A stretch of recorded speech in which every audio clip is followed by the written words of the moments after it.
back with another little episode of Getting to Know Our Coaches. This is Coach Hatmaker. He's our defensive coordinator here, and we're just going to ask him a few questions. Coach Hatmaker, what made you want to get into coaching? Well, I think more than anything, it was one of those things that I believe that coaching is something that you have to love to do. And I know that my coaches were tremendously influential to me, and I had all different types because I was a two-sport athlete in high school, and I just knew even long before I ever got old enough, I just wanted to coach. And growing up, I did it during the summers with baseball. I did it every opportunity I had, and I've been blessed and fortunate to be able to coach different sports. And I just love being around the kids, or being around folks and seeing them start one place and go to a different place. And I never professed to have a expertise in any of it, but just seeing them, the light go on for them and enjoy the game, that kind of give back a little bit. Absolutely. What would you say is your favorite thing about coaching? I think just seeing athletes grow and mature, and just like I remember one of our student athletes in this year's team, one of the teachers was walking through one of our workout sessions, and they said, Coach, I can't believe this person made it. I didn't think he would ever make it. And so to be the person or a part of the equation to allow young people to, hey, I enjoy this sport I'm good at. How can that impact my life? And then also see them flourish and open up doors, whether that be scholarship or some of the intangible things that sports does for you. I told our team, the defense today, I was like, there's an expiration date on this thing called football for all of us. Athletes become something else. And so you have to have something that you take with you that's far bigger than the game. Mm-hmm. And so hopefully, I think that is my goal, is that help them be the best version of themselves, grow and mature, so that when they leave our program, they're better men, they're better leaders, they learn to have an impact in whatever area that God has given them in their future. Yeah. How did your career path kind of bring you to Central? Well, I was a college coach, a lot like your dad, for a lot of years. And in 2015, my wife Laura and I were expecting our third, Luke. And so it seems like forever because he's now 9. And I knew that we had to go from playing man-to-man, meaning my wife and I had Abe and had Ty, and we were playing man-to-man. And whenever 3 was coming, we didn't know that we were really going to need to be able to play zone in that situation. But I just knew that I was working for an incredible, godly man, and incredible, a lot like your dad, who invests in players bigger than the game of football, but great football coach and all that. And I knew that if I was struggling to be the dad, the husband, the coach, the coordinator, all that stuff at the college level, then I probably need to do something different. Right. And God opened up a door to go back to my hometown to be the head football coach. And then I got a phone call from your dad, and it wasn't to offer me a job or any of that stuff. He says, hey, I got this job at Pinson Valley. Bo's getting ready to be a junior, and Caleb's going to be coming up, and what do you think about it? You're a high school coach. What do you think about it? And I said, yeah, let's look at it. Called him back. I said, man, that's a really good team. They got a lot of athletes, how many seniors, blah, blah, blah. He says, really good. I said, Coach, what are you thinking about as a defense coordinator? He said, well, my dad's been doing it. He's kind of bad on it, down on his back. I don't know. You know somebody? I said, yeah, what about me?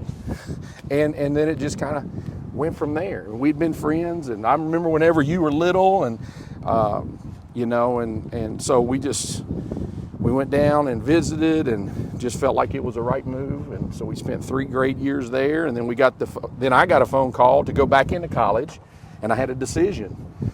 Do I go back and get back in with a really good person, or do I stay in the calling that I think is where I'm at right now? And at that point in time, Central wasn't even an option.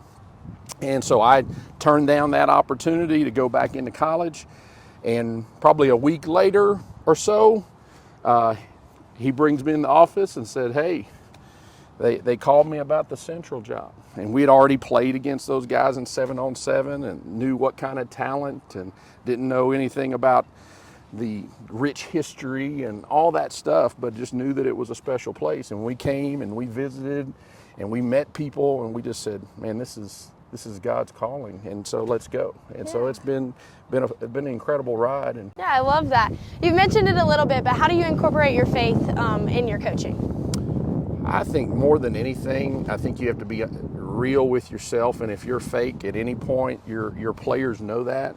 I don't profess to have perfect in any area of my life. I try to have fun with my faith and make that world enjoyable. God stretches me to step outside my comfort zone as we've shared, stories and experiences and just all that stuff.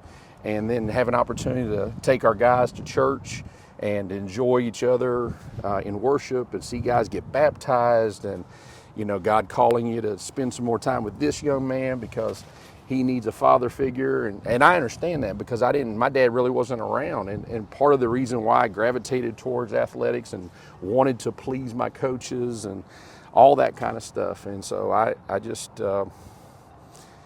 being a part of my faith and allowing to be in a place where you can share your faith, but also a place where that you are who you say you are and at the best of that you possibly can, and try to be authentic and have other guys around you, both on the staff and your players, that are challenging you all the time to be the best man that you can be. Yeah. So Coach Hatmaker has this cool little sudden change chant, and people sometimes hear it during the game. So would you explain that a little bit for us so we don't think you're crazy when we hear you? So anytime we end up in a situation where there's an adverse situation, whether that be a long kickoff return or a turnover, or we get pinned down in a big play situation, I say sudden change to the guys, and they repeat back to me, G. Now that's spelled J-I, but it is a Chinese word that means adversity and opportunity. And so what we tried to instill in our guys, and we talked about it today, it's a mindset. It's a mentality of, we say sudden change, and life's not always fair. Tough people being at your maximum regardless of your circumstances is what that G mentality is about. It's about not looking, woe is me, I feel bad, the offense did, whatever that scenario is, that we're gonna have the right mindset and mentality when adversity hits. It's an opportunity to excel, it's an opportunity to have success, it's an opportunity to change the momentum back on our favor. And so that's when we say G, and that's what it means. That's so cool to be able to think of that during a game and just a high moment. But kind of going off of that, what do you want people to think of when they hear a Tony Hatmaker defense? What do you want to be known for in that? Well, I hope that they think of us playing hard. We've got certain things that we have as far as our mindset and mentality, which is we want to be prepared. We want to be good tacklers, and we want to make sure we hustle, and we want to be disciplined. And if you got all those four things and you find a way to create turnovers, then you got an opportunity for success, and you play for each other. Yeah. And I told our guys today, I said, when a team prepares for us, they've got a quarter or a half to do something different and special. And after that, we've always shown ourselves to be really good at making sideline adjustments and halftime adjustments. And a lot of that is attributed to the great coaches that we have and our players. Yeah, that's cool. Okay, what some people may not know, and this is our last question, is that Coach Hatmaker actually played 2 sports at Union College. He was a baseball player and a football player. So I want to know, what do you think was more difficult, hitting a curveball or making an open field tackle?